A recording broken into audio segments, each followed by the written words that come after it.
NEET UG की परीक्षा परिणामों को लेकर जी न्यूज की खबर का अब असर सामने आया है। नेशनल टेस्टिंग एजेंसी ने बताया है कि कई कमेटी बनाई जा रही है और उसकी रिपोर्ट के आधार पर आगे फैसला लिया जाएगा। नीट के सचिव सुबोध कुमार सिंह ने कहा कि यह पूरा मामला 6 सेंटर और 1600 छात्रों को से जुड़ा हुआ है। हालांकि उन्होंने यह भी साफ किया कि परीक्षा में कोई पेपर लीक नहीं हुआ है, लेकिन अभी भी देश के कई शहरों के अंदर छात्रों का जो आक्रोश है, छात्रों की जो परेशानी है वो सामने आ रही है। साथ ही माता पिता उनके परेशान हैं और जो कोचिंग संचालक हैं वो भी सवाल उठा रहे हैं। ये जो एग्ज़ाम है इसमें जो इशू आ रहा है ये 6 सेंटर्स और 1600 कैंडिडेट्स का आ रहा है। तो इसमें जो ये इशू आ रहा है इसका हम लोगों ने पूरा एक कमेटी बना के एक्सपर्ट का एनालाइज किया और उनके ग्रीवांसेस एड्रेस किए कि जिससे जो 23 लाख कैंडिडेट्स हैं उनका भी इशू ना हो और जो इतने कैंडिडेट्स हैं उनके भी इशू ना हो। बट टू एले द फियर अगेन कि इसमें किसी को भी वो ना हो, तो एनटीए हैज़ डिसाइडेड कि जो एक हमने ग्रीवांस एड्रेसल कमेटी बनाई थी उसने जो रिकमेंडेशंस दी थी उनको जो है एक हाई पावर्ड कमेटी एनालाइज कर ले। तो एक हमने कमेटी बनाई है, उस कमेटी की वो कमेटी इनको एक बार फिर से देख लेगी कि जो इनके ग्रीवांसेस थे 1600 कैंडिडेट्स के उनके भी ग्रीवांसेस ना रहें और जो 23 लाख लोगों के मन में हैं कि काफ़ी सारे टॉपर्स आ गए, ये आ गए, तो इनके भी इशूज वो ना हों। तो इस तरीके का निर्णय एक हम लोगों ने लिया है। तो देश के मेडिकल कॉलेजों में दाखिले के लिए कराई जाने वाली नीट यूजी परीक्षा को लेकर जहां एक तरफ सियासी दल सवाल खड़े कर रहे हैं, तो वहीं आईएमए के राष्ट्रीय संयोजक डॉक्टर इंद्रनील देशमुख का कहना है कि नियमों को ताक पर रखकर इस तरीके के नतीजे जारी किए गए हैं। पूरे देश को पता था कि नीट का रिजल्ट, नीट का पेपर लीक हुआ है, तो एनटीए ने इसके ऊपर क्या कार्रवाई की ये हमें जानना है। हम सीबीआई इंक्वायरी की जांच चाहते हैं इस पे, क्योंकि इस पे बहुत स्टूडेंट्स का भविष्य निर्भर करता है।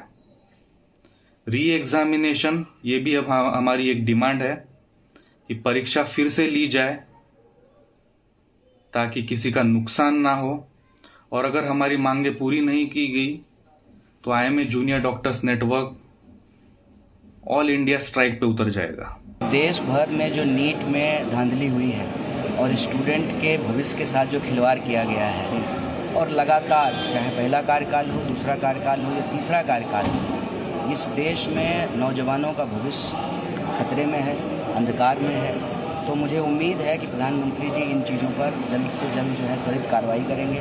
20 लाख से ज़्यादा पोस्ट खाली हैं, उनको भरने का काम करेंगे। मेरे सहयोगी वरुण भसीन हमारे साथ जुड़ गए हैं। वरुण का रुख करते हैं। वरुण, जरा ये बताइएगा कि आज जो सफाई दी गई एनटीए की तरफ से वो कितनी आश्वस्त करने वाली है, खासतौर पर इन छात्रों की तरफ से, क्योंकि आईएमए के राष्ट्रीय संयोजक तो कह रहे हैं कि इस मामले के अंदर सीबीआई जांच होनी चाहिए।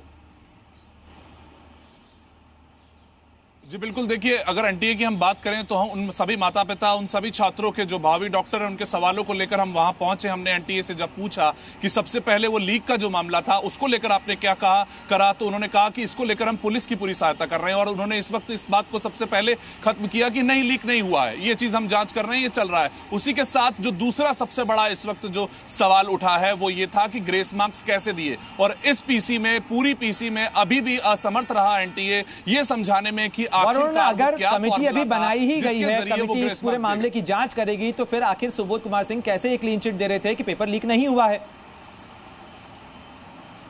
जी बिल्कुल, देखिए 5 मई को एग्जाम होने के बाद से वो, जब से हमने 5 मई को भी हमने एनटीए से यही सवाल पूछा था कि कौन सी वो जगहें हैं, उन्होंने उस समय तो साफ तौर पे ये कह दिया था कि बिहार में कुछ नहीं हुआ है। लेकिन जब पुलिस कार्रवाई होती है, जब सामने आता है कि किस तरह से वो दोषी खुद मान रहे हैं कि उनके 15 मिनट पहले उनके पास वो पेपर था, तो उस चीज की जांच पूरी आगे बढ़ी। 1 महीना में आपने क्या किया, उससे पहले तो रिजल्ट निकल के सामने आ जाता है, जो ये इस वक्त आरोप लोगों के, स्टूडेंट्स के लग रहे हैं। और उसी के साथ साथ स्टूडेंट्स ये भी पूछना चाह रहे हैं कि ऐसे वो चमत्कारी सेंटर्स कौन से थे जहां पर आपने इतने ज्यादा टॉपर्स निकल के आए हैं, उसका क्या कारण था? तो उसकी तरफ से एनटीए ने ये तो कह दिया कि ग्रेस मार्क्स दिए हैं, लेकिन एनटीए से जब हमने बिल्कुल वरुण, 2017 में जब एनटीए का गठन किया गया था तो इसी वादे के साथ किया गया था कि बड़े पारदर्शी तरीके से परीक्षाएं कराई जाएंगी और इसमें किसी तरीके की कोई गड़बड़ी नहीं होगी। बहुत बहुत शुक्रिया आपका तमाम जानकारी के लिए। तो जिस तरीके से वरुण भी बता रहे हैं, बहुत सारे सवाल अभी भी ऐसे हैं जिनके जवाब आना बाकी है।